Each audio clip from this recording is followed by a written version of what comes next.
দেশে নির্বাচনের ফলাফলের মাঝে রাশিয়া ভারতকে অনেক বড় সুখবর দিয়েছে, বা এমনটা বলতে পারেন রাশিয়া ভারতকে সবথেকে বড় চিন্তা থেকে মুক্ত করেছে। আসলে রাশিয়ার নিউজ এজেন্সি স্পুতনিকের রিপোর্টের মতে ইউক্রেনের ওপর হামলাকে নিয়ে আমেরিকা রাশিয়ার অনেক ব্যাংককে international payment messaging system Swift থেকে বাইরে বার করে দিয়েছে, যার পর রাশিয়ার জন্য বাকি দেশগুলোর সঙ্গে বাণিজ্য করা মুশকিল হয়ে দাঁড়াচ্ছে।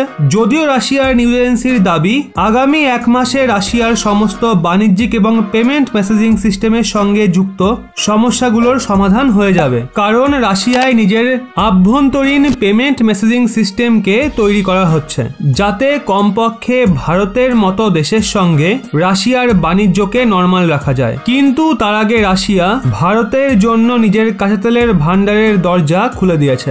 রাশিয়ার নিউজ এজেন্সি স্পুতনিকের মতে রাশিয়ার কাঁচা তেলের পেছনে 28 থেকে 30% ছাড়ের প্রস্তাব দেওয়া হচ্ছে। রিপোর্টের মতে রাশিয়ার সবচেয়ে বড় সরকারি তেল কোম্পানি রোজনেফট ভারতকে সবচেয়ে বেশি আর সবচেয়ে বড় ছাড়ে তেল দেওয়ার প্রস্তাব দিয়েছে।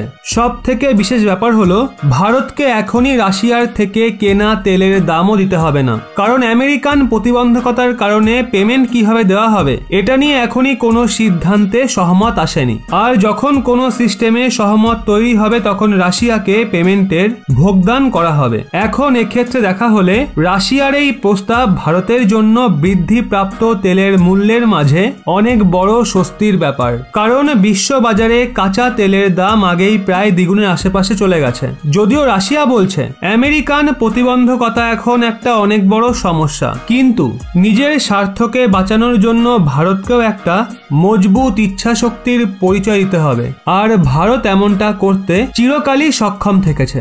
বন্ধুরা, এক্ষেত্রে আপনাদের কি মনে হয় ভারতকে কি এই অফারটা নেওয়া উচিত? অবশ্যই কমেন্টের মাধ্যমে আপনার রায় জানান।